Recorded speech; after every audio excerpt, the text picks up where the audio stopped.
முடியல. இப்ப புரட்சியாளர்கள் திடீர்னு அவசரமாக வெளியே போகணும்னு சொன்னதுனால ஒரு முக்கியமான கடன் விசாரனால நாங்கள் போகணும்னு சொன்னாங்க. அதுக்கு முன்னால் ஒரு வேட்சி மட்டும் ஒரு லோன் மட்டும் போயிருந்தாங்க. முக்கியமான ஒரு வேலையை அடுத்த மதுரையில் அதிமுக கள ஆய்வு கூட்டத்தில் இரு தரப்பினரிடையே வாக்குவாதம் ஏற்பட்டு ஒரு பரபரப்பான சூழ்நிலையானது காணப்பட்டு வருகிறது. விவரங்களை செய்தியாளர் மதிவாணன் வழங்க கேட்கலாம். மதிவாணன், இதற்கு முன்னதாக கும்பகோணமும் சரி, நெல்லையிலும் சரி இதே மாதிரியான கள ஆய்வு கூட்டத்தில் ஒரு வாக்குவாதம் ஏற்பட்டிருக்கிறது. தொடர்ந்து மதுரையிலும் இது போன்ற ஒரு நிகழ்வு நிகழ்ந்திருக்கிறது. விவரங்கள் என்ன? வணக்கம் ராஜலட்சுமி. மதுரை மாநகர் அதிமுக சார்பாக இன்றைய பொழுது கள ஆய்வு கூட்டமானது நடைபெற்று வருகிறது.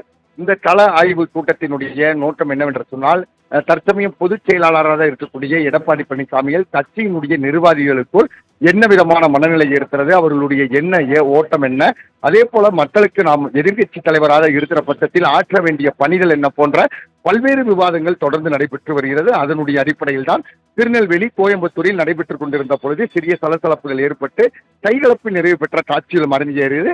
மதுரை மாவட்டத்தை பொறுத்தவரையில் மிக சரியாக 11 மணிக்கு திண்டுக்கல் சீனிவாசன், நத்தம் விஸ்வநாதன் இவர்களெல்லாம் முன்னாள் அமைச்சர்களாக அதிமுகவில் இருந்தவர்கள்.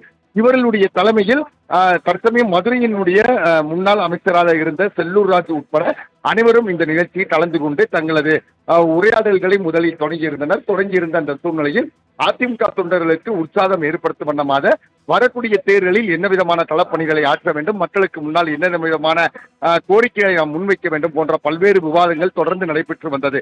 தற்சமயம் வரை எந்தவித பிரச்சனைகளும் இல்லாத சூழ்நிலையில் திடீரென செய்தியாளர்கள் சந்திப்புக்கு அழைப்பு விடுக்கப்பட்டது. செய்தியாளர்கள் சந்திப்புக்கு அழைப்பு விடுக்கப்பட்ட அந்த நிமிடத்தில் இதுவரை எங்களுக்கு எந்த விதத்திலும் நீங்கள் பேச வாய்ப்பு தரவில்லை, நீங்கள் மட்டுமே பேசிவிட்டு செய்தியாளர்கள் சந்திப்பு என்று சொன்னால் நாங்கள் வந்ததற்கான காரணம் என்ன உள்ளிட்ட வார்த்தைகளை கூறி இரு தரப்பினரிடையே கடுமையான மோதல் என்பது ஏற்பட்டது.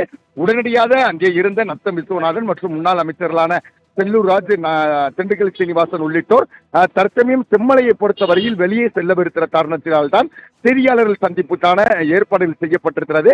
அதே சமயம் உங்களுக்கு பேசுவதற்கு என்பது அனுமதி வழங்கப்படும். அதே காரணத்தினால் தயவு கூர்ந்து அமைதி காத்து இந்த நிகழ்ச்சியை தொடரும்படி நாங்கள் கேட்டுக்கொள்கிறோம் என்று சொன்னதனுடைய அடிப்படையில் தற்சமயம் ஒரு விதமான அமைதி என்பது ஏற்பட்டிருக்கிறது. இருப்பினும் கூட அந்த பகுதி முழுவதும், அந்த தனியார் மண்டபம் முழுவதும் இன்னும் சலசலப்பு நிறைந்த வண்ணமாக இருந்து கொண்டிருக்கிறது.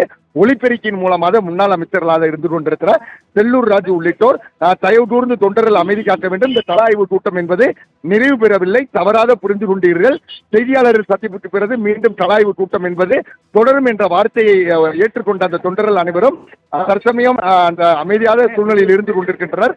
அதே சமயம் தொடர்ந்து அதிமுக நடத்தக்கூடிய இது போன்ற கூட்டங்களில் சலசலப்பு ஏற்படுவது என்பது ஒரு மிகப்பெரிய சர்ச்சைக்குரிய விஷயமாக பார்க்கப்படுகிறது.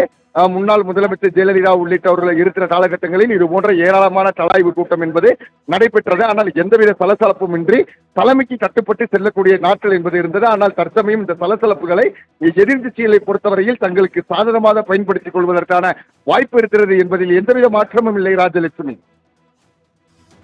மதுரையில் அதிமுக கள ஆய்வு கூட்டத்தில் இரு தரப்பினருக்கு இடையே தள்ளுமுள்ளை ஏற்பட்டிருக்கிறது. விவரங்களை வழங்கியதற்கு நன்றி மதிவாணன்.